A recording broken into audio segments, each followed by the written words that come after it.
I am absolutely thrilled to be able to introduce our next plenary panel. And first of all, I have to tell you that I'm very sorry to say that Avis Jones DeWeaver is not able to be with us today. She was called away, so she sends her regrets and she sends her best wishes for this conference. Avis is a good friend and we really miss her, but she and I work together in Washington fairly frequently, and she's a real champion for women's rights. So what I want to do, yes, thank you.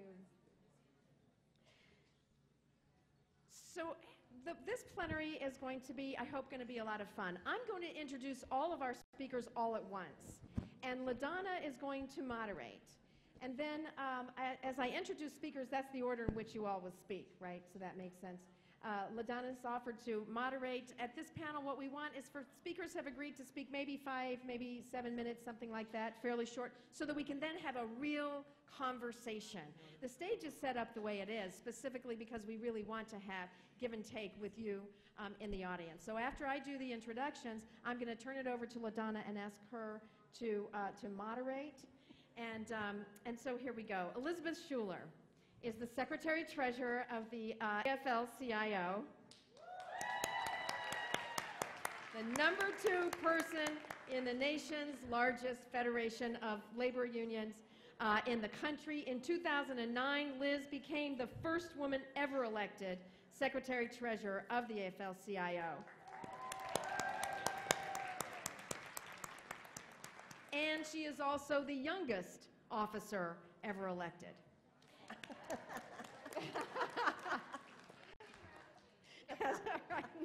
Not young forever. Nobody is.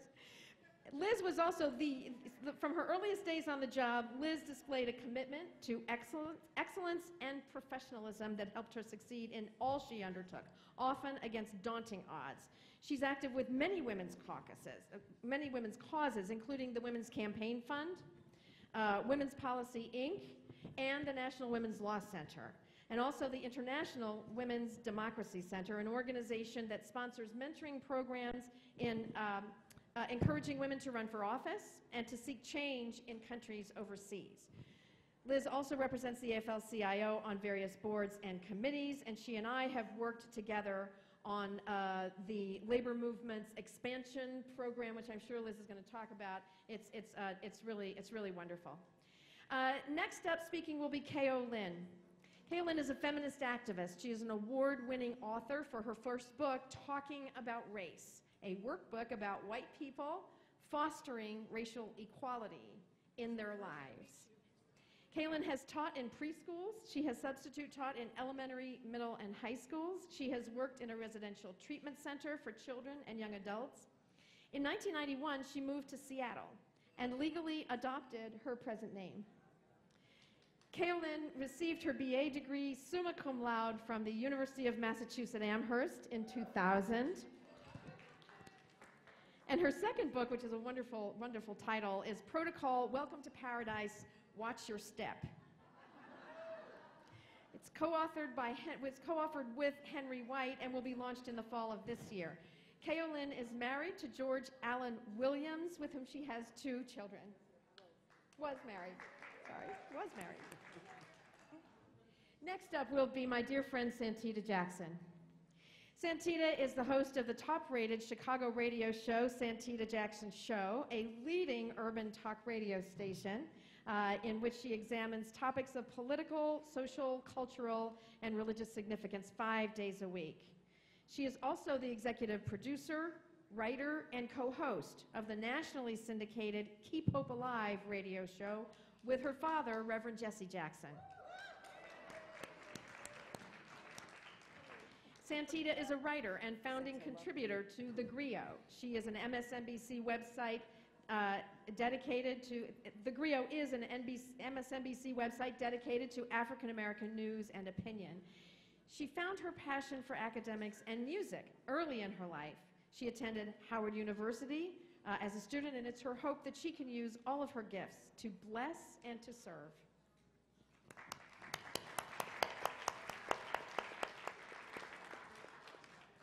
And finally is Irene Vasquez, who is the director of the Chicano Hispanic Mexicano Studies program here at the University of New Mexico.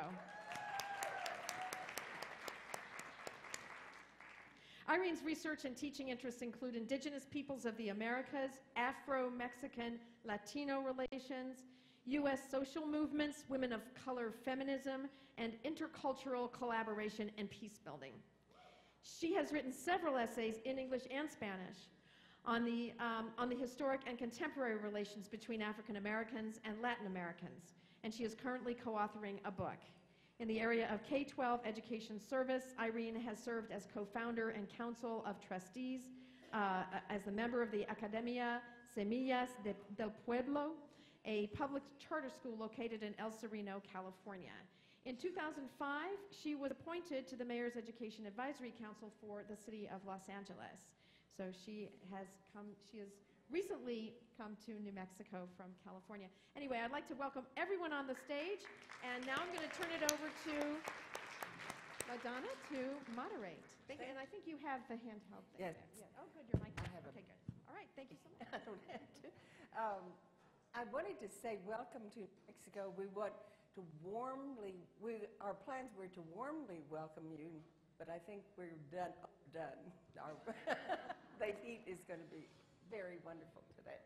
But so will be our meeting. Who wants to be first? Okay, as we were introduced, if you would. Oh.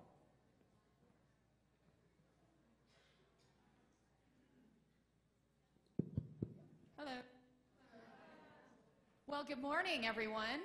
Good morning. And as I was watching the meeting, I felt like I was at a union meeting with the voting on the credentials and the program. So thanks for having me here. And again, my name is Liz Schuler, Secretary-Treasurer of the National AFL-CIO, representing 12 million working men and women. 6.5 million women we represent. I don't think a lot of people realize that we represent that many women, and so we like to throw our weight around and say we're the largest working women's organization in the country, maybe next to now, but a lot of people don't realize that. So I am thrilled to be here, mainly because my objective today is to just basically lay it out there that the labor movement and the women's movement cannot be siloed. This keeps cutting out, but cannot be siloed. Our working families agenda and your agenda are one, and we need to be working together more than ever before. And I just want to say a thank you to Terry O'Neill. She has been absolutely a working partner with us. She mentioned that she attended our convention.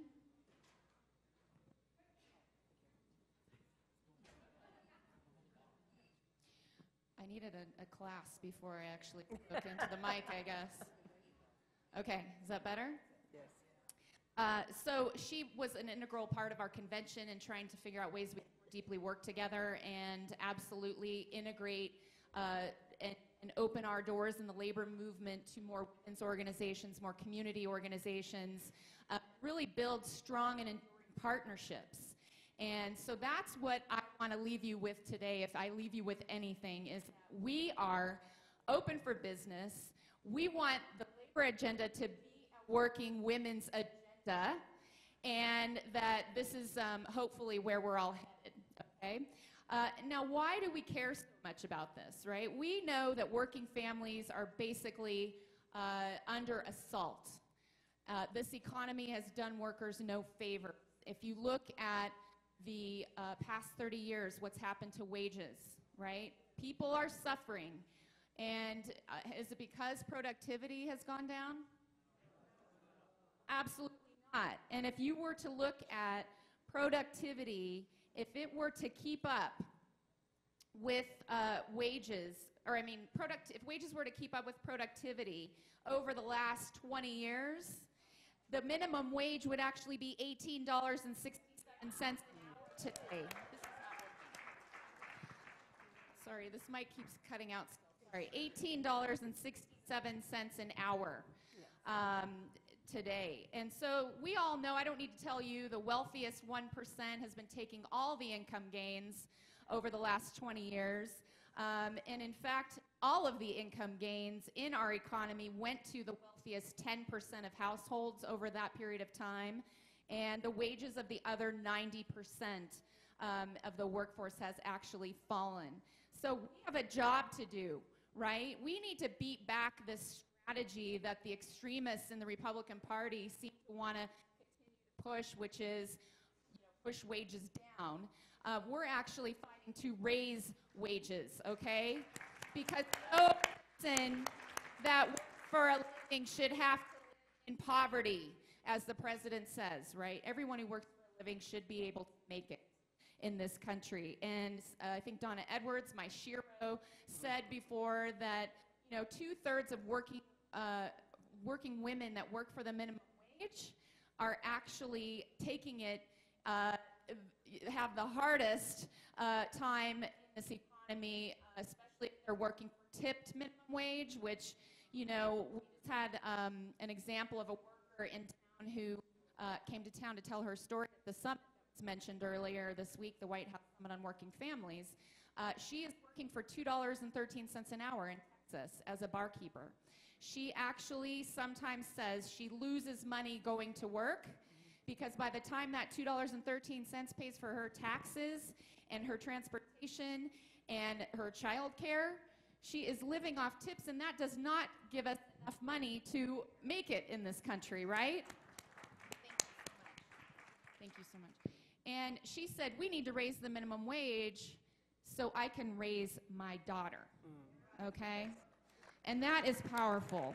So we know how women are disproportionately hit. The policies we talked about on Monday at the White House Summit are absolutely critical. Certainly working for raising minimum wage, raising living standards, a living wage. I hate to say minimum wage, but a living wage.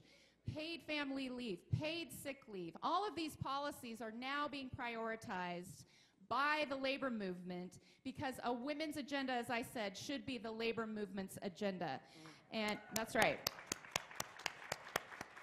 So we're starting to get it. And Terry referred to the fact that we are going through a cultural change in the labor movement, and we actually have to look in the mirror a little bit, right? That we used to think that we could do it alone, that the labor movement was so big and powerful and mighty that we could actually lead economic change in this country almost by ourselves and almost exclusively for our own members, right? That we felt that if we advocated for our own members, it would lift the standards for everyone. Well, most people know the labor movement is struggling now, right? Between offshoring, trade policies, attacks in the states where collective bargaining, the very foundation of our movement, is under attack, it's clear that we can no longer do it alone. So our whole movement now in the labor movement is about opening up, building these alliances, working with as many groups as we can find to share our values, right? Equality and opportunity and fairness and equal pay. And all of these values are the same values that we share. So it's about time that we integrate with one another. And that's what I want to leave you with is, making sure that, again, we can't do it alone. The women's movement can't do it alone. The labor movement can't do it alone. The environmental movement can't do it alone. The seniors, everyone needs to work together to build a broad, deeply aligned movement that really, together we can win. Thank you.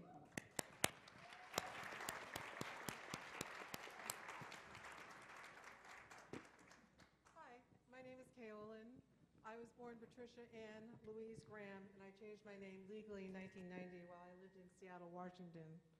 And kaolin is clay that is that's often used, and the metaphor, of course, is constructing and reconstructing my own life on my own terms. And what I chose to do is to give you an autobiographical sketch about my life, my work, because I think it speaks very relevantly to many individual women who could be doing the very same thing right now, right here, sitting where I am right now. And I'd like to thank Terry and Joycelyn and many, many women for my being here today. I'm very grateful. It is an honor.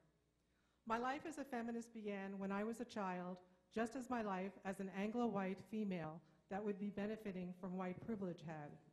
You may all be familiar with virtual tours, and I wanted to give you a literary tour of the way in which white privilege has impacted my life so far. Some of this may surprise you. So sit back and relax for a minute, take a deep breath, close your eyes, and imagine the following. I was born on July 31st, 1951, with a silver spoon in my mouth. White privilege.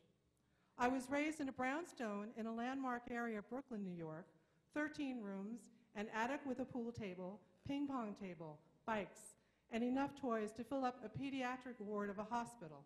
White privilege. 1956, I attended a playgroup called Adele's, an after-school program in Prospect Park for 8 years. We won trophies, medals, and other awards for athletic skills and good sportsmanship. White privilege. I see gender issues as perplexing and unfair and start to write. I wonder about classism without knowing what it is called. I can go to the doctor whenever I need to and get excellent health care. I can get new clothes every season for 18 years without thinking twice about it. White privilege. I know absolutely nothing about racism. White privilege. Attended Catholic grade and high schools and got into a Catholic private women's college without sufficient grades because my mother had gone there and my sister was a senior there at the time. White privilege. My father was the Dodgers eye doctor, including Jackie Robinson's. At home, he referred to blacks as niggers. White privilege. 10 years old, I begin to really wonder about color and its impact upon us. White privilege. My mother did not work and refused to ride on a bus. White privilege. 1969, I meet George Williams, who is black and a Vietnam veteran. My parents insist I stop seeing him. I refuse, and I am locked in a room for several days until I come to my senses. White privilege. I escape with a pair of bell-bottoms, $2.47. And most importantly, a Barbra Streisand album. George and I plan to marry. We get a letter from the bishop through a local priest refusing to allow us to marry in the church. 1970, white privilege. We look for an apartment where all our friends are living, and we're rejected. White privilege. We have children in the delivery room. Doctors from my childhood appear to see if I am okay, even though they are not a part of my low-income health plan. They are all private doctors. White privilege. I go for a job without experience or skills and get it immediately. White privilege. Wherever I go with my biracial daughter, people assume I am her babysitter. Wherever I go with my husband, white people assume I am crazy to have married out of my race. And in this case, my class, white privilege. The 1970s, I believe in volunteering on women's issues specifically, and in that capacity, I worked for Planned Parenthood, CHIPS, which was a homeless shelter in Brooklyn, and for Judge Gertrude Bacon's hotline for abusive parents.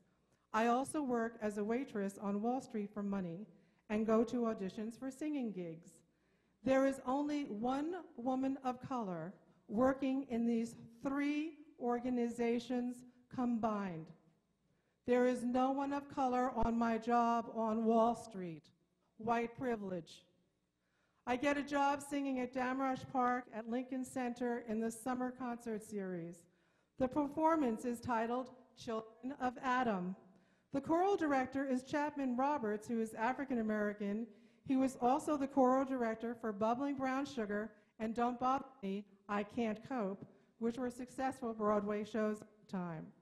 It was produced by the Urban Art Corps, which Dorothy Dandridge, an African American singer and performer, the original star of Porky and Bess, had helped create. There are 100 performers. 99% of us are white. White privilege. Feminism agrees with me. I get involved in politics. I work for the United States Peace Council, and I organize demonstrations to free Angela Davis and Nelson Mandela and get U.S. intervention out of El Salvador and write. With the exception of 2 people out of the 15 I worked with and was in communication with most of the time, all the people are white, and only 2 of them get racism. This confuses me. White privilege. My extended family is black. I have 1 white sibling I am close to and 1 white friend at a time. I am concerned that my children will not be black identified if I play it any other way. White privilege. I switch jobs at will without a college degree. White privilege. Regardless of my anger, I am assumed to be safe wherever I go. White privilege.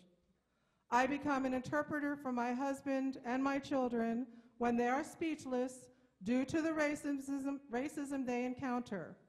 I do this while desperately trying not to put words in their mouth. White privilege. 1980s. Because I have long blonde hair and I'm slim, I am hit on by black men in particular during my marriage and after my divorce. White privilege. Because I am newly single and have black children, white men treat me cautiously, suspiciously. White privilege. No problem. I am in the process of coming out anyway.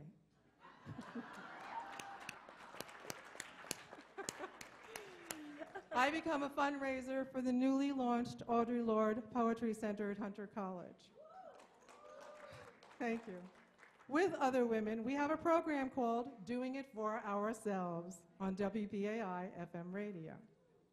My full-time job is as a health field representative for the Daycare Council DC 1707 Local 205 Welfare Fund on Varick Street in New York City. It is a pilot program regarding COBRA for daycare staff. I had just come from work in a daycare center, and I am hired without a college degree for this position. White privilege. I am sent to 100 daycare centers in New York City. One of the teachers in Harlem invites me to visit the children in her class. Having told them I was coming, she asked her class if they could remember what she had told them about me, who I was, why I was there. One African-American child, a boy who's about 6, stands up so proudly with a big smile on his face, and he says, "It's Mrs. Nancy Reagan."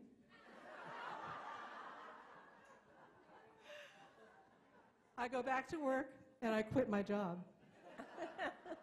1990s. Invited to Kate Millett's Women's Art Colony on scholarship to write and work on her tree farm among women in Poughkeepsie, New York. Kate is the first white feminist to be on the cover of Time magazine. Kate wrote Sexual Politics, CETA, The Looney Bin Trip, and women come to visit on weekends from all over the country, well-known authors, politicians, feminist organizers.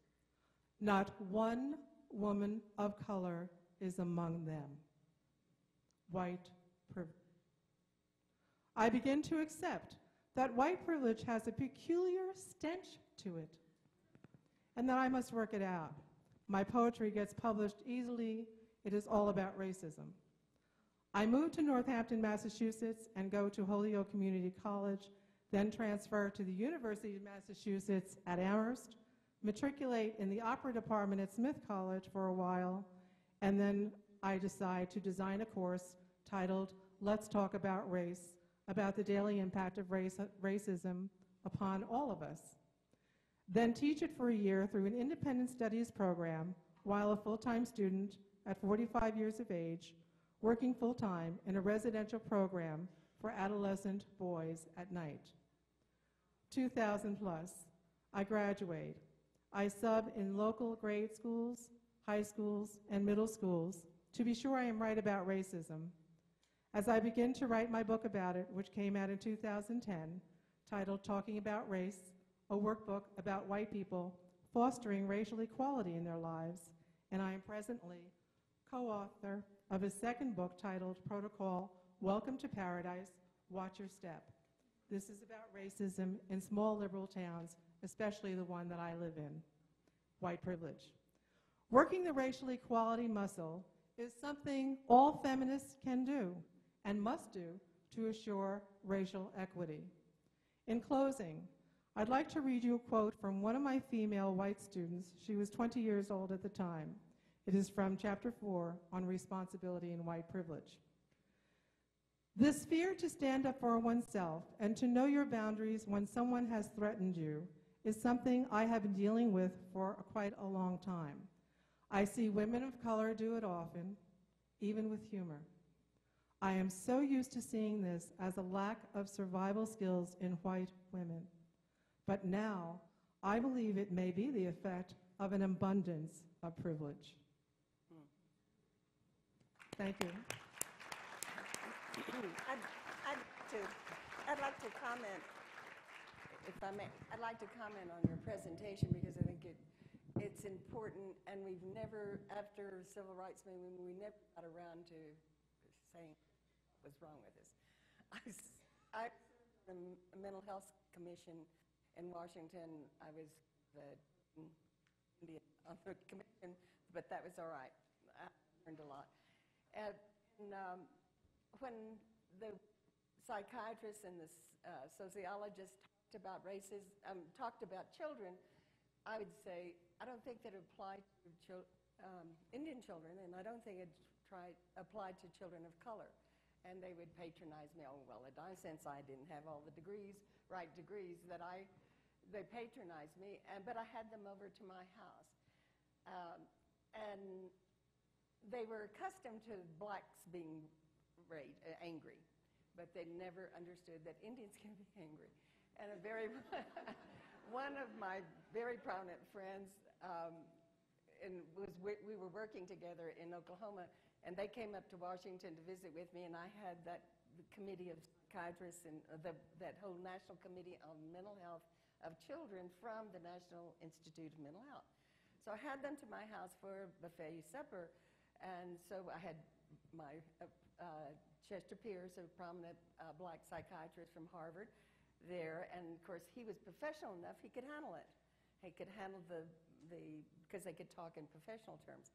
But my little Comanche cousin from Oklahoma was intimidated by all of these degrees, I guess, in the conversation, and one of the men had a bolo tie, a wooden bolo tie.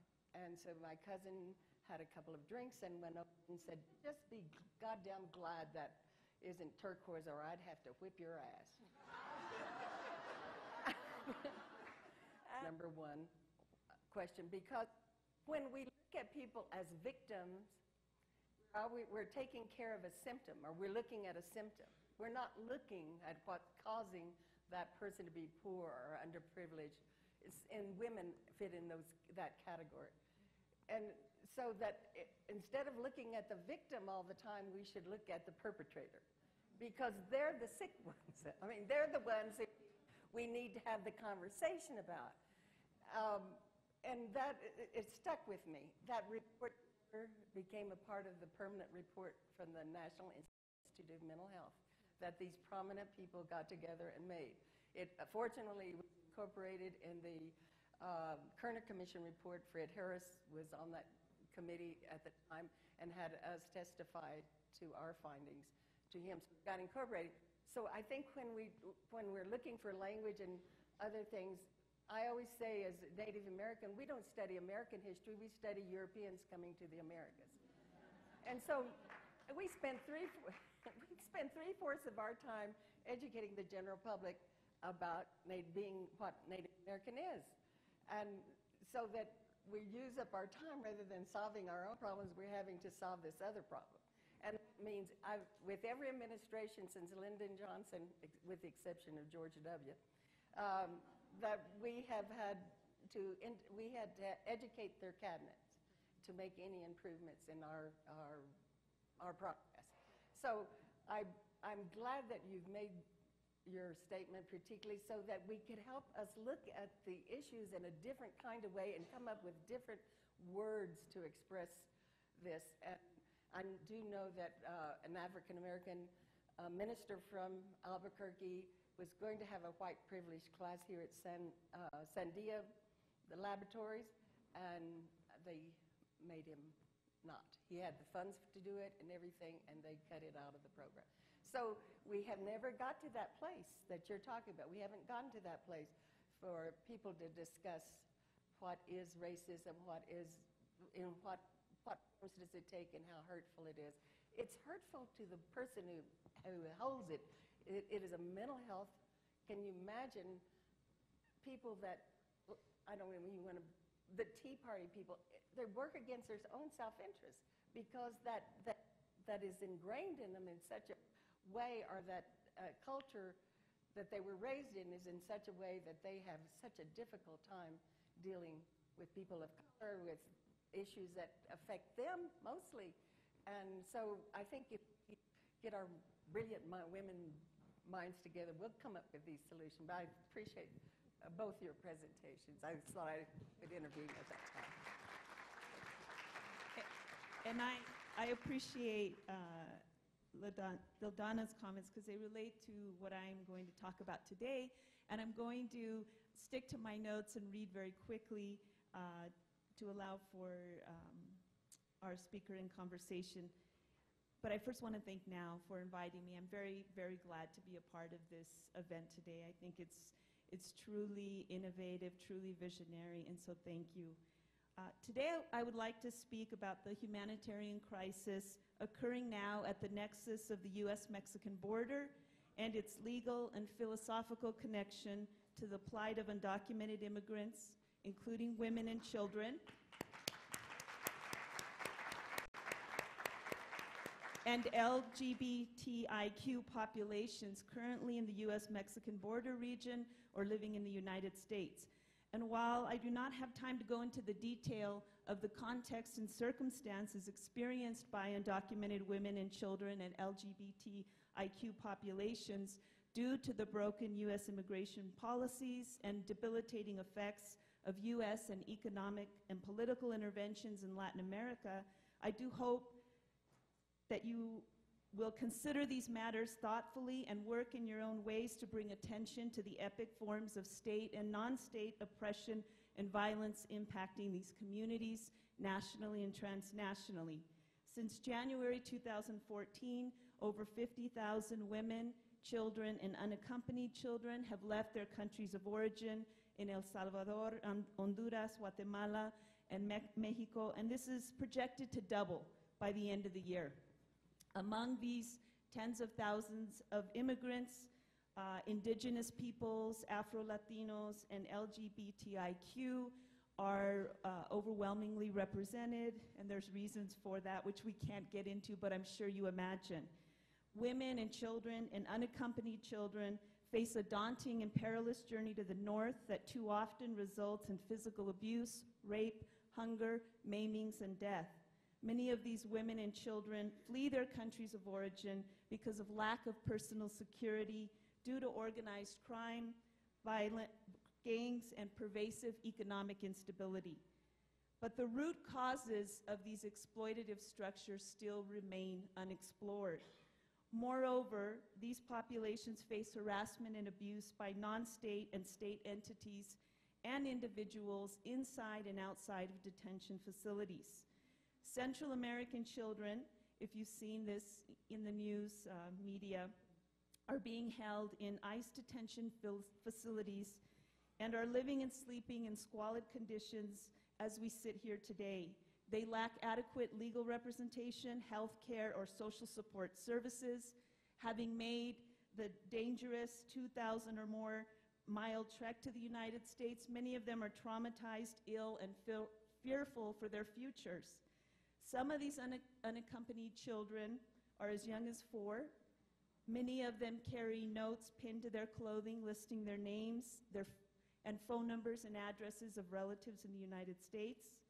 The structures used to house these young children include the dozens of facilities that were built to detain hundreds of thousands undocumented immigrants caught in the tentacles of the Immigration and Customs Enforcement Unit, and also new makeshift federal shelters.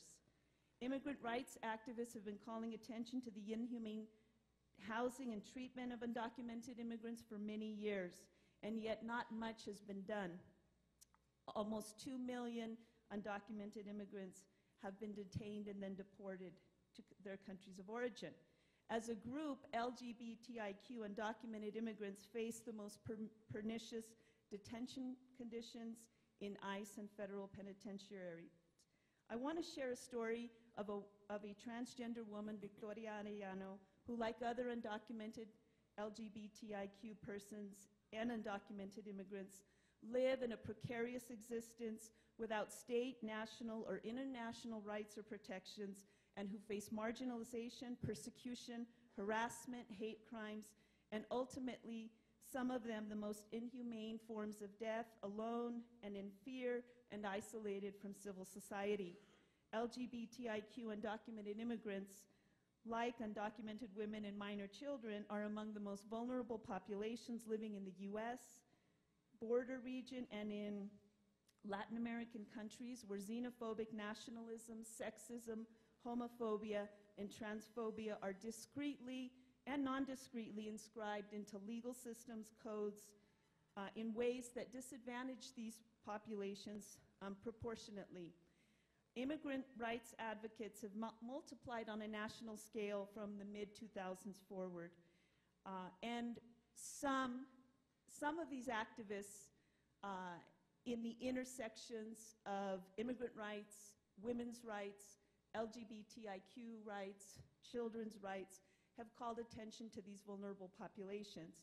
Victoria Arellano's tragic loss of life occurred in 2011 in a San Pedro, California ICE detention facility, underscores the impossible predicament that faces LGBTIQ undocumented immigrants. She was denied HIV medications while imprisoned in an ICE facility. Victoria died. As an undocumented person, she paid the ultimate price for being in the US without permission. A transgendered person of color, she was disregarded and viewed as unworthy of receiving a reprieve from detention and deportation, and from receiving her vital medications that sustained her life. Queer undocumented activists have highlighted this case to publicize the treatment faced by many undocumented immigrants who lack citizenship protections in one nation or another. So in conclusion, what I want to highlight then is that these activists that are working in these intersections have really laid out an incredible approach and model for dealing with these types of humanitarian crises. They understand that by focusing on the most vulnerable populations and the most egregious forms of violence and deprivation, that they can highlight the root causes of oppression that manifest along race, class, sexuality, gender, religion, nationality lines, and that affect all of us. Maybe not directly, maybe we don't feel them, but here's the challenge that they face, and that we as people who care about social justice, this is the challenge. How do we educate the majority society that discrimination and violence against LGBTIQ, undocumented immigrants, and vulnerable women and children affects us all? Now that the US and several Latin American countries are being called upon by the UN Commission of Refugees to address this humanitarian crisis, I hope that these state officials will take the types of models that activists have created to deal with intersectional oppression and create intersectional forms of empowerment. I'll just end with 3 phrases: que viva la libertad, que viva la igualdad, que viva la mujer, y que viva la humanidad. Thank you.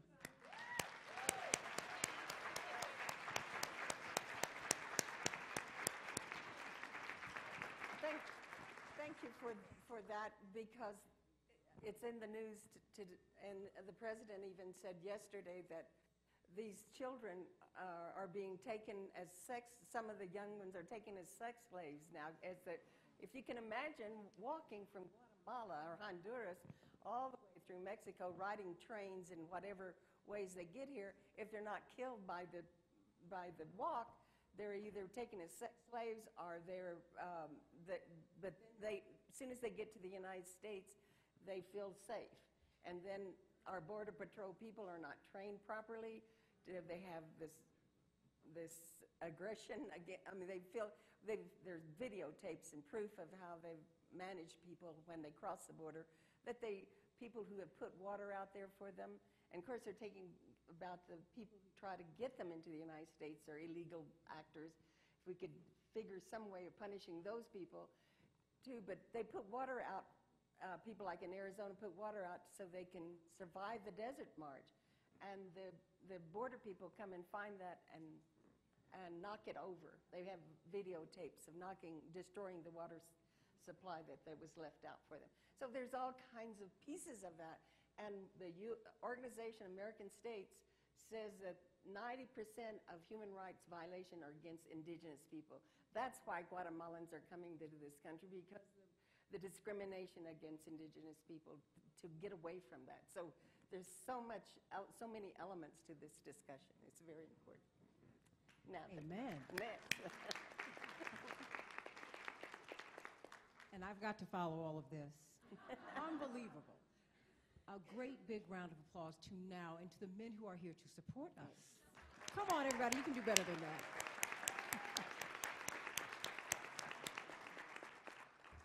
I want to thank you for inviting me, and through me, Reverend and Mrs. Jackson. My mother's been calling me all day.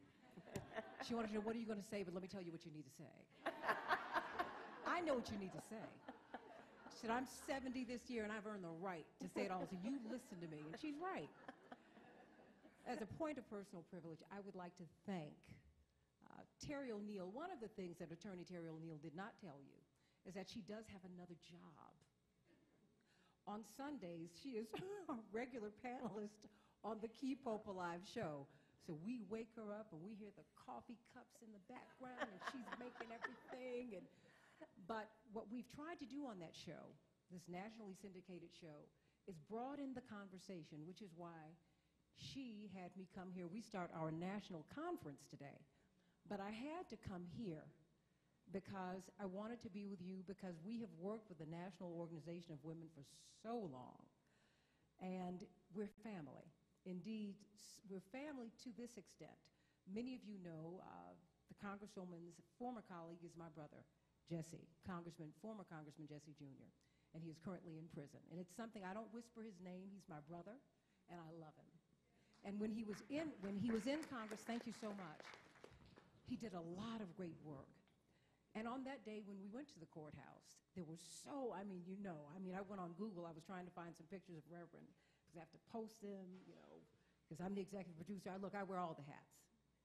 And I was looking for photographs, and when you're a Jackson, you don't think about it. You go on Google and you see all those pictures of us going into the courthouse. I said, oh, so this is the latest group of pictures that they have. But when we were in the courtroom, on the day that my brother and his wife were sentenced, I saw two little heads coming through this crowded courtroom from the back.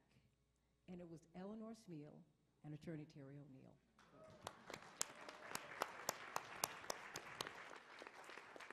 And I could not go another step today without thanking you for being there for us, not just institutionally, but personally. So I began. As I listened to all of you on the 30th anniversary of Reverend Jackson's historic run for the presidency, and it wasn't just Reverend Jackson, it was all of us. See, coalitions breed change. When we're separate, we stagnate, and we make no change, because the world keeps moving. I mean, let's be clear on that. And the 1%, the fraction of the 1% who are pushing against us now, they keep working. And somehow or another, once we get a Geraldine Ferraro on the ticket, and Reverend Jackson was the first top-tier candidate of a major party to pledge out of the gate that I will have a woman on my ticket. Vice President Mondale, who was the eventual nominee, refused to accept that pledge. He said, wait a minute, they're half of the sky. They're half of women. I mean, they're half of the country. You mean you... I mean, this is a new day. I mean, the old wine's got to make room for the new wineskins, right? Okay. But this is the anniversary that we will be celebrating, and of course, Attorney Terry O'Neill will be with us in a couple of days as she closes out this convention.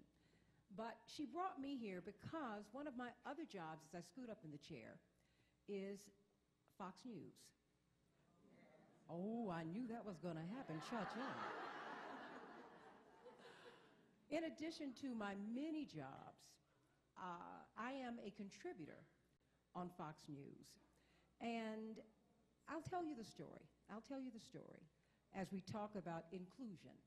Everybody in, nobody out.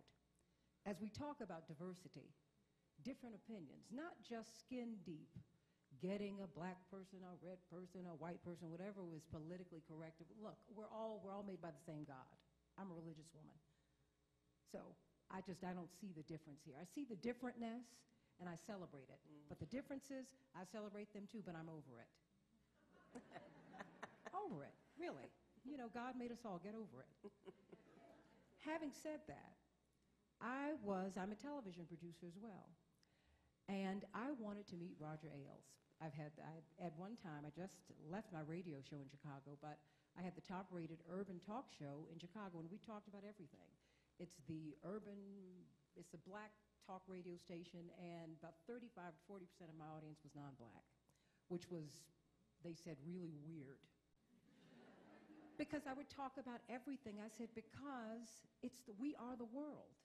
Don't ghettoize black people, and bring whites and women and brown people, bring us all, and Native Americans, bring us all together. We all have a grievance here. White people have a grievance. The first person killed in the American Revolution was a black man. Why? Because we were having a labor fight. And it was a rainbow coalition. We seem to forget that. And we need to get back to that, because I went to see Roger Ailes, and he said, you know what, I like you. Have you ever thought about television? Nope. Have you been on Fox News? No. And so my journey with Fox News began. He has been one of my best advisors. It's all right. You want me to speak a little louder? You know I'm a singer too. We'll change microphones. Let's get another one. This is Okay. to come. Okay, I'm coming. Don't worry about it. See, we're good, right? Okay. And so as I went to, as we talked, as I tentatively put my toes in the watering box, he said, look. You're great. I want you to take your time. I said, why did you hire me? Aside from the political cha-cha of it, right?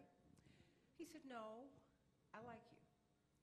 I don't agree with you half the time, but I think you're a decent person, and I think other people will think so too. I don't want you to change anything. I want you to know whom you're talking to. Understand your demographic, and do what your father does. Make your point. Make your point. But you have to know how to craft that point. And he said, you of all people need to be here so that you can understand how to craft your point to the broader American public. And I'm grateful to him for that. Because as I've been in the green rooms in New York and in Chicago, people will tell me, people who would turn the channel if they saw me, particularly if they found out my pedigree. You know what happens? They say, you know what, I didn't agree with you, but I appreciated your approach. I appreciated how you said it. And I bring that to us today because, as Reverend Jackson said more than 30 years ago, we're all right, and we're all correct, but our patches are not big enough. You're right, you're right, you're right, you're right, you're right. You're right, who I met on the elevator yesterday. You thought I didn't remember, did you? Gotcha. Everybody's right, but your patches are not big enough. We have to work together all the time in order to create the change that we need. Be very clear. For whatever privilege white women might think you have, you got the right to vote on the same day that I did. Because, right? Because black men And white men got together and got the vote. And boom, after we did all this fighting, what about me? Okay? So we all need each other. And we need to watch how we say what we say to each other. See, I'm progressively old-fashioned like my mother. I do believe that skirts can be too tight. They can be too short. Yes. And I believe that you need to speak to people a certain way. I really do. I think you need to get on the other side of what you say to someone, what you think about someone. I used to read tabloids when I was a child. I loved them. Oh my gosh. And you know what my mother said to me? You need to watch it, because one day you might end up in one. Right?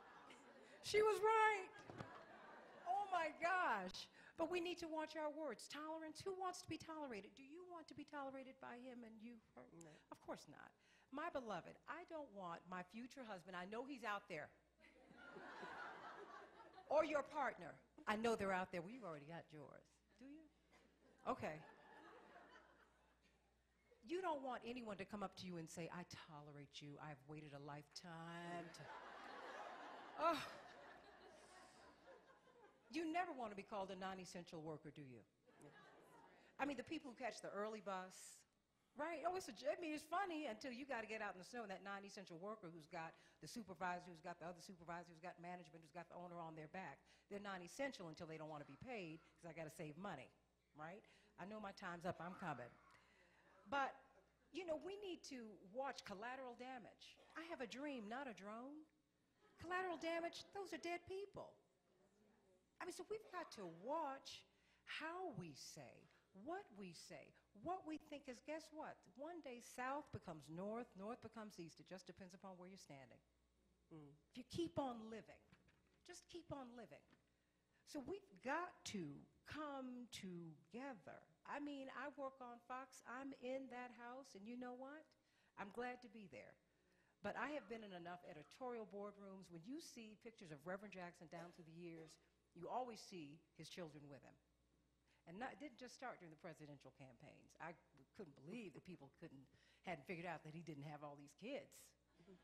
Because we were always everywhere. If you just Google us, you see him somewhere, he's got a kid with him. But he took us because he wanted to teach us. He took us into the editorial boardrooms. He took us to the Phil Donahue show when he did it, or ABC, or Ted Koppel, or whatever it has been.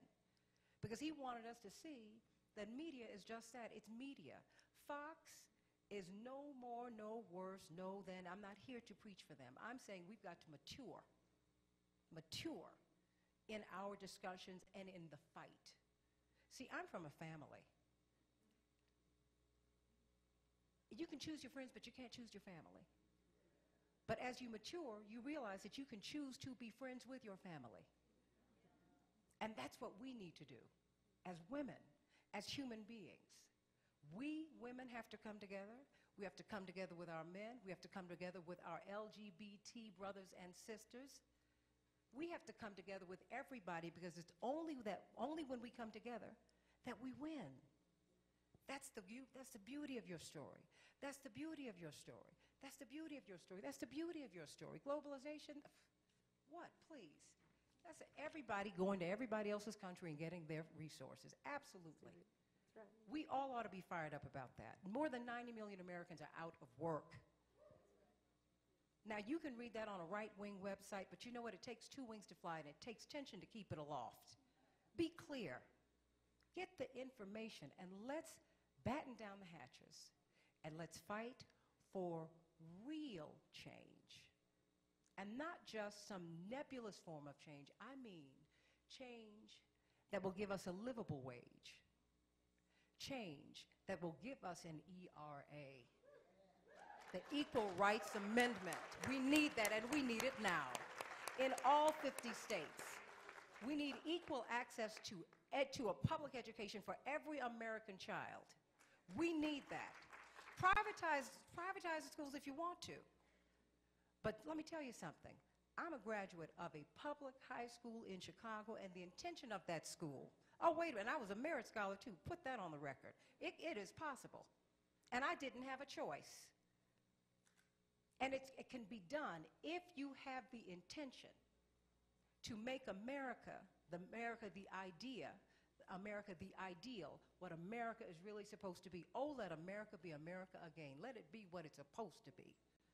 And let it be that for each and every one of us. Thank you, and God bless you.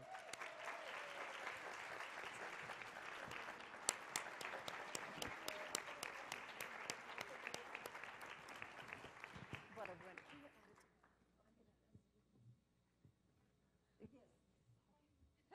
You heard all of these wonderful expressions of people talking about where they're coming from, that to share information with us so we get a larger picture of our responsibilities in our relationships. So I want to thank you all, and I was a guest at your father's Rainbow Coalition many times. So